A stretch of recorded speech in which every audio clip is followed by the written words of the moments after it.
What's up, everybody? Back again with another video on After Virtue, third edition here. And we're going to be finishing up chapter 2, in this video. So previously we discussed G.E. Moore and motivism, and right now we are going to be working through page 18 through 22, finishing up. So again, notes are linked in the video description below. I'm going to go into a little bit more detail here, though, because I do think that this argument's important. So what MacIntyre is going to do first here on the bottom of page 18 is he's going to talk about emotivism, this scheme of moral decline which has led to this emotivism. And he's going to say, and this was mentioned in chapter 1, that for emotivism to take hold, first we need some sort of objective impersonal standards, and then we need some sort of decline. Then we need, as he says on the top of page 19, a stage where there are unsuccessful attempts to maintain the objective and impersonality of moral judgments. And then we need this third stage of emotivism. And so that's going to be this recourse to this historical idea that we discussed in chapter 1. But what I want to do is really look at his, and you can go and do some exegesis on 18 and 19, pages 18 and 19 here on that MacIntyrean argument there. But what I really want to do is briefly look at his quote on the middle of page 19, then move into his main argument in this section, which has to do with analytic philosophy. So just kind of summing up here, he's going to say what emotivism asserts is that in central part that there are and can be no valid rational justification for any claims that objective and impersonal moral standards exist, and hence that there are no such standards. So emotivism is taking a shot at all of moral philosophy in the past. In fact, it's saying that we cannot have any rational standards or objectivity in ethics. And MacIntyre is going to go on to draw out a conclusion at the bottom of 19 and the top of 20 here about what this actually means. And that's going to lead into his argument with regards to analytic philosophy. So let's take a look here. So MacIntyre is going to say here that at the bottom of page 19 and the top of page 20, that emotivism, so remember, claims about ethics under emotivism are simply claims that I disapprove of this or I hurrah for this. They're emotional statements. They're not purported. They're not statements saying this is bad or this is right or this is wrong. However you want to put it, they are. And this is quite a difficult concept to grasp because it's so foreign. But it's simply that. It's simply an emotional statement. It conveys a statement about your emotions and your preferences. And so MacIntyre is going to draw out this conclusion that none of the emotivists did, and that's that moral language under emotivism is seriously misleading. Because when I say this is wrong, if I were to say euthanasia is wrong or degrading the environment is wrong or something like that, whatever you want to pick, that is not, I do not mean my emotions. I'm not conveying an emotional, I'm not attempting to convey an emotional statement. It's such a simple insight. MacIntyre, this insight simply accounts to saying, look, for the emotivist, I'm not doing what you're saying that I'm doing. I'm not actually saying, when I say that something is right or wrong, I'm not actually conveying my emotional preferences. I'm simply saying this is right or this is wrong. And I'm making a claim to objectivity. And so if we were to accept emotivism, that would mean that our entire language of morality is so highly misleading that we cannot even speak about it. And we have to throw out the entire tradition of our language about morality. And here's quite a good insight here for our philosophical reasoning. If we have to do something so radical, then maybe at first we should look at the theory, i.e. emotivism, and see if there's anything wrong with that, because this is a radical price to pay for accepting such a shoddy theory. So that's in fact what MacIntyre has essentially done, is he said, no, emotivism isn't a theory about meaning, it's a theory about use, and that's exactly what he points out on page 20 here with analytic philosophy. Emotivism is in fact rejected within analytic philosophy, or it was rejected within analytic philosophy as a theory of meaning, because it has such a high price to pay and because of the arguments we leveled against it in the previous videos. So again, this is MacIntyre's thing here. He's saying, look, analytic philosophy hasn't accepted this, but emotivism has such a cultural power that it has seeped into our culture anyway. What does he mean by that? And this is going to tie into this bigger argument that spans 20 and 21, page 20 and 21 here. He's going to say, look, on the middle here of page 20, yet emotivism did not die, and it's important to note how often in widely different modern philosophical contexts, something like emotivism's attempted reduction of morality to personal preference continually recurs in the writings of those who do not think of themselves as emotivists, okay? So I want you to section that off in the text, and I want you to dwell on it, okay? The unrecognized philosophical power of emotivism is one clue to its cultural power. Within analytic moral philosophy, the resistance to emotivism has arisen from the perception that moral reasoning does occur, that there can be logical linkages between various moral judgments of a kind that emotivism itself could not allow for. So he's referencing here in the background the Frege-Geach problem, which I talked about and which you can go look up on your own. But also the idea that simply analytic philosophy says that emotivism is false. It says that we actually do reason about ethics and that we actually do mean this is right or this is wrong. We're not actually expressing a emotive preference. But nonetheless, as he says here, yet the most influential account of moral reasoning that emerged in response to this critique of emotivism was one according to which an agent could only justify a particular judgment by referring to some universal rule from which it may be logically derived, and can only justify that rule in turn by deriving it from some more general rule. So if I say that something is wrong, so let's pick a new example here. So let's say I have a right to healthcare, or I have a right to vote, some sort of right, and I can only derive a particular judgment so that I, being the particular, have that right from a more general rule, which is that all humans have a right to healthcare or something like that. But where do you get this rule? Where do you get that all humans have a right to healthcare? Well, you get that from maybe a rule like all humans have a right to life.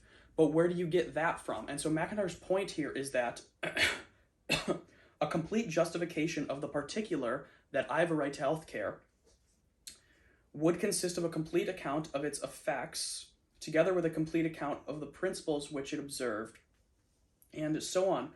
But what we're going to get here is that it can either go on into infinity, which doesn't make any sense, or it can stop at some sort of stopping point.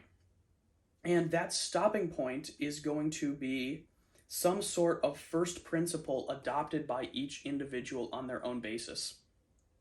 And MacIntyre says here, the utterance of any universal principle is in the end an expression of the preferences of an individual will, and for that will its principles have and can only have such authority as it chooses to confer upon them by adopting them. Thus, emotivism has not been left very far behind. Throat's getting a little dry from talking so much today. So the point here is that, look, analytic philosophy rejected emotivism as a theory of meaning, but emotivism has crept in anyway. And this is going to make a lot more sense in the coming chapters, but the idea is that any moral judgment derives its force from universal prescriptions. Think back to the healthcare example. So a judgment about me deserving universal healthcare as a right comes from, okay, all humans deserve universal healthcare as a right, or something like that. But that comes from another judgment, which comes from another one, or so on. MacIntyre's point here is that this chain of reasoning from which you derive principles, it has to stop somewhere. And that stopping point, and it has to stop somewhere or else it couldn't get started. Because if it was infinite, then we couldn't even start the reasoning to begin with. Or it would just be completely arbitrary in the end. But MacIntyre's point is that the stopping point is in each individual's first principles that they have chosen and which they have already they've already decided okay, this is going to be convincing for me. So that is basically emotivism, and this is going to be the main theme that we develop. So if you don't understand it, stay tuned. We're going to develop this more. And so that's going to be the point here. Now, let's wrap this up, because I do think that we need to move on to chapter 3. I mean, this has been almost 90 to 100 minutes of lecturing on chapter 2. But it's worth dwelling on this paragraph on 21 here at the top, where he's going to give a little bit of a preview to his future arguments. And it can be objected that, well, analytic philosophy has solved this issue with some of these people like Rawls and Gerwith. But MacIntyre is going to argue, no, they do not succeed at all. And that's going to be in chapter 6. And he's going to say, secondly, it is very much to the point that such writers cannot agree among themselves either on what the character of moral rationality is or the substance of the morality. So these modern writers in ethics can't agree on morality. They can't agree on their arguments. And he's going to say here, but if those who claim to be able to formulate principles on which rational moral agents ought to agree cannot secure agreements on the formulation of those principles from their colleagues who share the basic philosophical purpose and method, there is, once again, prima facie evidence that their project has failed, even before we have examined their particular contentions and conclusions. Each of them, in his criticism, offers testimony to the failure of his colleagues' constructions. This is a devastating point, I think, in my opinion. Or really, not even in my opinion, but for philosophy itself. If you claim to have an objective ethics, and you and your colleagues all disagree on what that ethics is, and you can't even secure rational agreement, then that is very strong evidence that you do not actually have this objective impersonal rationality. And that's going to be what we develop in the next coming chapters. So, therefore, based upon all this, he is going to conclude, MacIntyre is going to conclude, that analytic philosophy, here at the bottom of page 21, cannot provide any convincing escape from emotivism. Okay?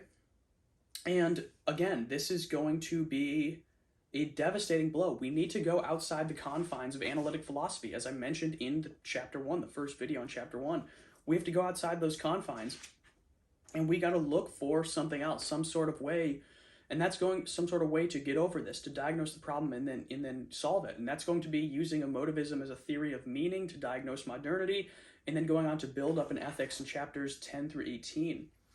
So he's going to talk a little bit here about Sartre and Nietzsche, and I'll leave that to you on your own. But basically, he's going to say here that the Übermensch and the Sartrean existentialist come Marxist belong in the pages of a philosophical bestiary rather than in a serious discussion. Both, by contrast, are at their philosophically most powerful and cogent in the negative part of their critiques. So we're going to be co-opting Nietzsche here in a few chapters to look at emotivism. And so I think that's really his point, is he's going to talk about Nietzsche and Sartre to a certain extent as embodying this emotivist self and really providing a great critique of modernity here. So we'll get to that later, though. Don't dwell on that too much right now. But he's going to conclude this with 2 paragraphs on 22 here, saying the appearance of emotivism in this variety of philosophical guises, so we have more Nietzsche, Sartre, we have all kinds of different examples, suggests strongly that it is indeed in terms of a confrontation with emotivism that my own thesis must be defended or defined. So MacIntyre here is going to be arguing for his own thesis. He's going to be saying, look, we have the moderns, the modern Kantians, the modern utilitarians, the Sartreans. All of these people embody a slightly different sort of emotivism, but it is emotivism nonetheless. And so that is going to be the main antagonist of After Virtue, is emotivist theories. And so MacIntyre is going to be reacting against this. So here he's going to go on to say that emotivism has become embodied in our culture, and that, but of course, in saying this, I'm not merely contending that morality is not what it once was, but also, and more importantly, that what once morality has to a certain large degree disappeared, or let me rephrase that, but also, and more importantly, that what once was morality has to some large degree disappeared, and that this marks a degeneration and grave cultural loss. I am therefore committed to 2 distinct tasks, okay? The first is that of identifying and describing the lost morality of the past and of evaluating its claims to objectivity and authority. This is a task partly historical and partly philosophical. The second is making good my claim about the specific critique character of the modern age. For I've suggested we live in a specifically motivist culture, and we ought to discover a wide variety of our concepts and modes of behavior, and not only our explicitly moral debates and judgments presupposing the truth of emotivism, if not at the level of self-conscious theorizing, then in everyday practice. So what he's saying here is that, look, we need to look at the lost morality, and that's what we're going to be doing in the later chapters. But primarily what we're going to be doing here in chapters 3 through 9 is looking at the morality of the modern age and diagnosing it as an emotivist culture, really, and we're going to be performing a critique of modernity. So that is what we're going to turn to next, starting in chapter 3. So just a little bit of a preview, we're going to be looking at the social content and context of emotivism, and then going and delving into modern theorists such as utilitarians and Kantians. So with that in mind, we've concluded chapter 2. For those who are still with me, thank you. I really love the support. Continue to comment, like, subscribe, pass these videos around. I really appreciate everything. And if you're sticking with me through this massive project, then don't get discouraged. Pick up the text. If you see something that I missed, comment it below. I'll update my notes.